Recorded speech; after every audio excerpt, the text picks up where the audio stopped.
Got some new knives to the channel here. Some nice budget friendly blades. So you've probably seen these on some other channels, and I have finally decided that it's high time I see what all the hype is about and see if they are actually living up to said hype. So if you don't know what I'm talking about, these are the Monikala. I think they call them Assault Team. That's what they're listed as on Amazon. I'll have the links below for these as well. I have the titanium and the G10. I was thinking about getting the carbon fiber, but the G10 one is going to be a gift. So I didn't want to go the carbon fiber route just in case they don't like carbon fiber. Most people are fine with G10. But like I said, we have the titanium and G10. They're priced at $10 increments. So G10 is 25. Or excuse me, the price at $5 increments. G10 is 25. The carbon fiber was 30, and then the titanium was 35. So 14C 2080 steel. They've been tested by, I believe, Stasa. And I'm not sure if anybody's done actual steel testing on them, but I believe when Stasa did it, he did a bunch of cut tests and they held up really well. So looks to be legit 14C from what I can understand. But anyway, we'll get into the knives here. I'm not sure which is which. So that's the titanium one. We will go to it next. So boxes are pretty nice. I mean, for what you're paying, you do have a really nice unboxing experience. You got a magnetic flap here. You open up and then you have your knife nestled in some really thick really spongy foam, so that's really cool. We'll set that to the side, and then the knife is just simply wrapped in plastic. No no cloth or anything like that that comes with it, so you don't have to worry about that. So taking a look at the knife itself, you do have some honeycomb G10, which is really cool. It gives you a really nice texturing. This is legitimately my first impressions of the knife. I didn't get a chance to check these out or anything, so not super grippy. But when you do press down like you're actually using the knife, it grabs hold, so that's not bad. Let's see, we do have a deep carry pocket clip that does come all the way to the edge of the handle. Not inset screws, but you do have the inset clip. It is not reversible, so it is right hand tip up only. Looks like we do have a captured pivot. Good access for your screws there. Let's check a look at the pocket clip. Pretty strong. See, we do have some movement side to side there a little bit. Nothing crazy. So big 14C 28N stamp there on the side. Got a little bit of jimping there on the flipper tab. Not super grippy and not super aggressive, but it is enough to grab a hold of your skin. Generous lanyard hole. We have a 3-pillar construction. It is open construction, so no backspace or anything like that. Jimping on the blade. Pretty good jimping on the blade. It's heavier than I would expect it to be. So it's probably going to weigh in a little bit over what I'm expecting, because I don't think the liners and stuff are cut out too much. Blade is spot on centered. I mean, for $25 so far, it's kind of, not too bad. Whew, man. That actually rockets out of there pretty good. It's got a really good detent. I'm fairly impressed with that. Let's check that again. I don't think I could fail it. Check the thumb stud action. Thumb stud action's good. So you do have a tiered thumb studs that do have torques, and one's not. So you can remove them if you wanted to. Man, it's not bad. I don't think, because the detent's so stiff, I don't think I'll be able to reverse flick it. Yeah, I mean, somebody probably can, but I don't think I'll be able to. Liner access is not great, but it's not bad. It's a little strong. Again, I think that contributes to that detent. But it's not bad. I mean, I've definitely had worse. And on a 25, actually it was less than that because there was a coupon on it. So it was like $22, $20, something like that. I mean, I would take this over, 90% of the other stuff that's on Amazon that are, quote unquote, EDC knives. For the money, it's definitely impressive.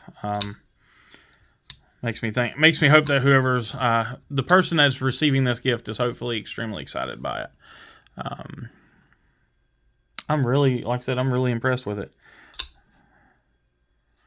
You got some billboarding there. Kind of a cool logo though. And then again, you got the 14C20N there. Take a look at the blade. This is a compound ground, so you've got. Is that a hollow grind? I think that is a hollow grind. That is. It's a compound hollow. You got hollow grind. Is that a flat grind? Okay.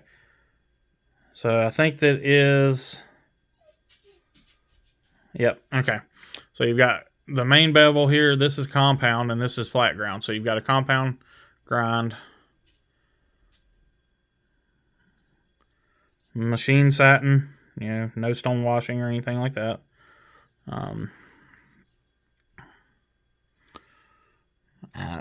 I mean, I ain't mad at it for the money.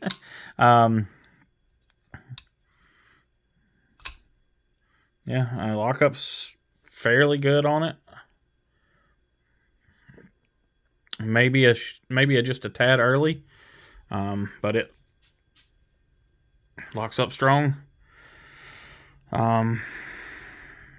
Yeah, I've got no complaints about it here. Like I said, the only thing really, I mean, I guess the complaint nitpick would be I would like a little more access on the lock bar. I'm looking to see. No, it looks like it is milled out. Yeah, so it is milled out. They're just fairly thick liners. So it's attributing to the weight of the knife. We will go ahead and do the quick measurements here. So we are a 3.5 inch blade, right at 3.5 inch blade, and right at 7.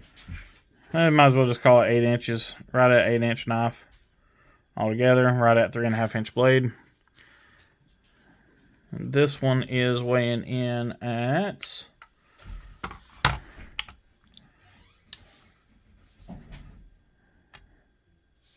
Oh yeah, 4.7.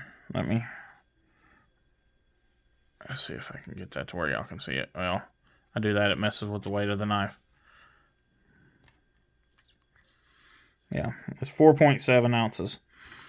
So, not a lightweight knife. Not a super heavy knife, but again, like I said, you do feel that weight. Thanks to the liners are fairly thick. And, that there are some cutouts on it, but nothing crazy. So it does have a bit of a late detent there. So you have to really get that. But once you get that flipper, as long as you can get that flipper to hit your thumb, it lays down. So, I mean, it's not bad. Not too shabby. So we'll go ahead and set that one to the side. We'll move on to the titanium one. So again, same boxing experience. Same plastic baggie. You've got titanium. I don't like the speed holes, but it makes it fairly lightweight. Okay. So we'll talk about that action here in just a minute. So again, you've got the 5 little speed holes there. Same jimping on the flipper. Same feel on the jimping. Same 3-pillar construction, open. This one is a titanium frame lock. Same pocket clip. Screw looks a little out of place. Let's see if that screw can be tightened up.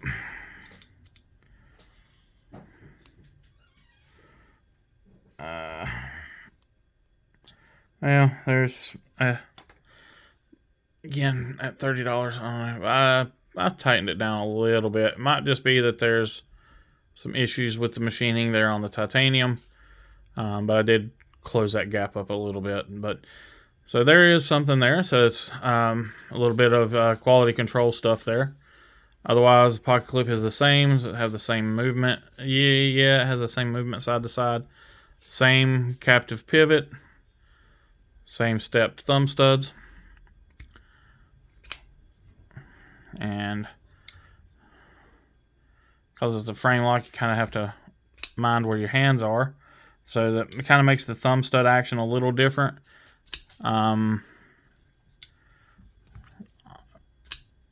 Without doing any work to them, without doing any, making any changes or anything like that to the knives themselves, take them apart, cleaning them, whatever.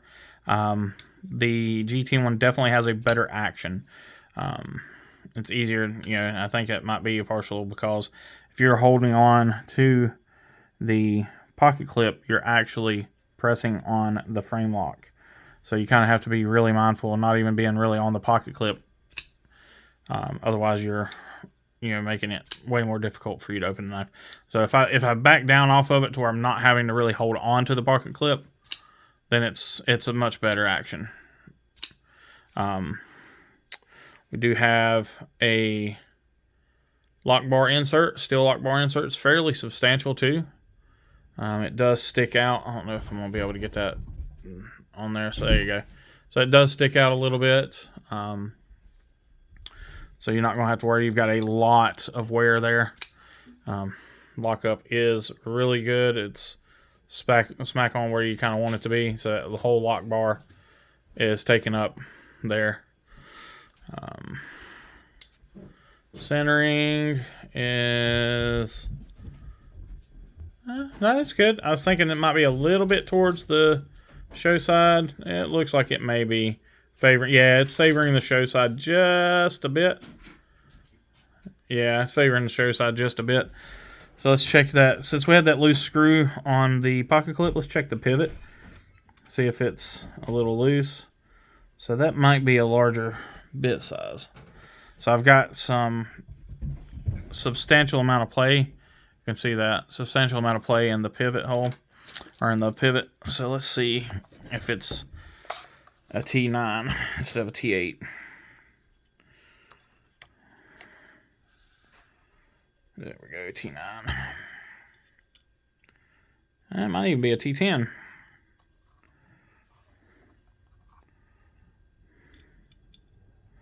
It is. So we have a T10 pivot. That's pretty crazy. That means we probably have T8 hardware. That's T7. Nope, it's T6 hardware still.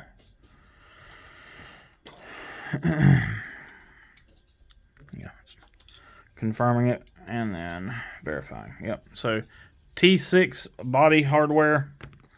I was thinking maybe only the pocket clip was T6, and then T8 on the pivot, or excuse me, T10 on the pivot.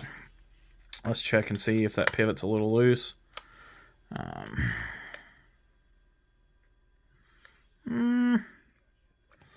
Not really. Did center it up.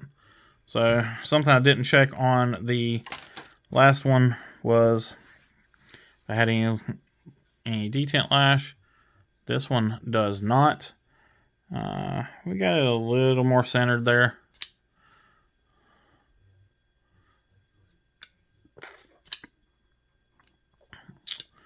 What I'll probably do with this one is take it down a little bit and just see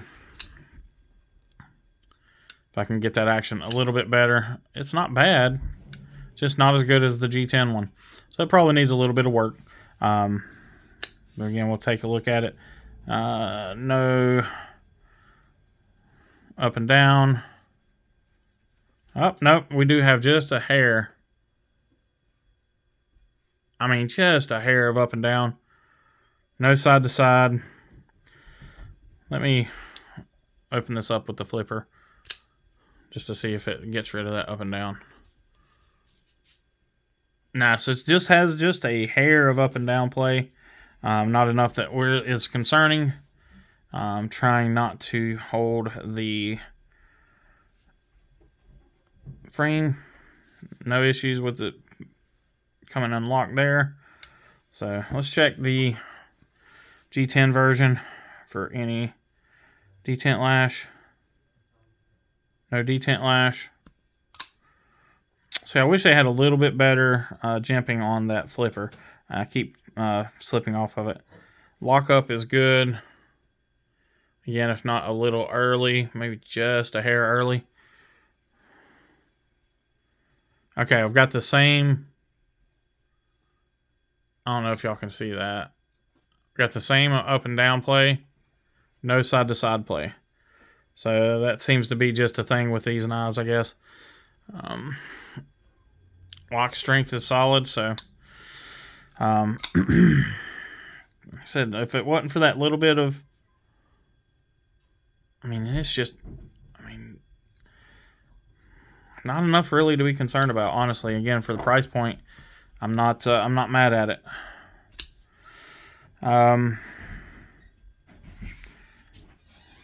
So yeah, I honestly, you know,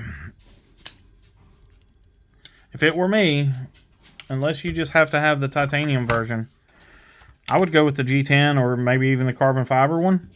4.3 ounces on the titanium one. So the titanium one is substantially lighter.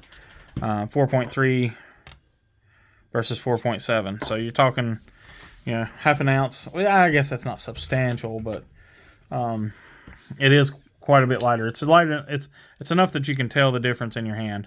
But like I said, I think that the titanium one will be nice once it's, you know, had a little bit of love done. We'll take a look at the edges on these things real quick. Dang, I don't have any paper. Yeah, I do. Okay. Bear with me, guys. The camera's going to shake a little bit. Okay. Sorry about that. So we'll start with... Oh, start with the... See if we can get it to where it bites.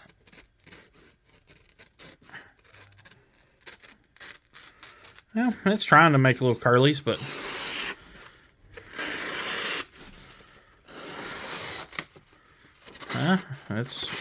it's a sharp knife. Let's check the G10 version.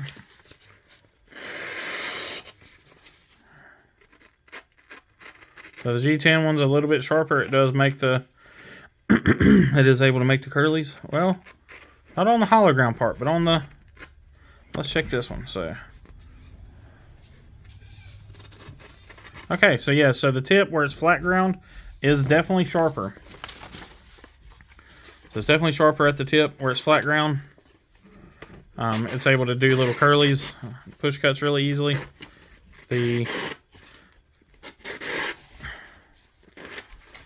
Yeah. So the hollow ground portion is sharper on the titanium one.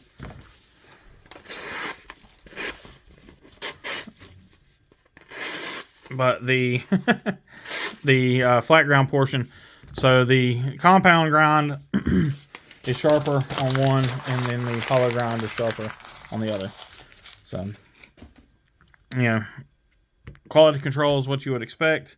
Again, on a, you know, $20 to $30 knife. So I get what everybody's saying. Is the hype real? Yeah, I can see it. But most of the hype's been on the titanium one. Honestly, I think people are missing out if they just get the titanium one, because I don't like the thumb stud action on the titanium, and it's probably me, or that may be me just because of how I have to hold the knife, because I got these freaking tiny meat hooks. But to me, I think the G10 one is a better buy. I think the G10 is definitely a better buy. I am almost at the point to where I want to buy the carbon fiber one just to see how it is.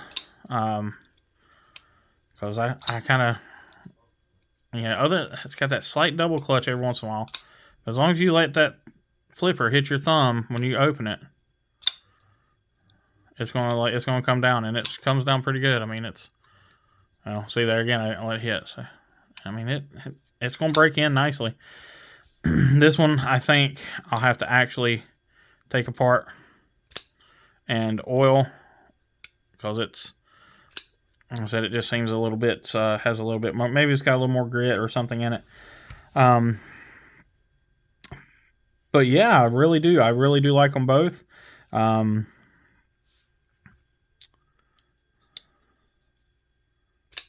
have no issues with them really, other than, like I said, with the titanium one's got a little less of an action on it. It came sharp out of the box. Ergonomics are good.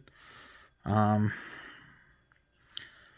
mean, pocket clip gives you a little bit of heat right here in the fat of the hand, just because of it being such a deep carry pocket clip. You don't feel it as bad in the G10. So again, I think, just my humble opinion, I think if you are only looking at these as a titanium blade, you're doing a disservice to yourself. If you've got, $20 to $30 to spend on a blade, and you don't want to get a QSP Penguin, because honestly, for a $30, QSP Penguin is the best $30 knife you can buy, hands down. But for, if you don't like the blade shape, you don't like the handle shape, you don't like the size, whatever, for $25 to $30, it's not too bad here. So definitely take a look at them. Links again will be in the descriptions. As always, folks, I appreciate y'all stopping in. Be kind, be humble, and be EDC. Y'all take care.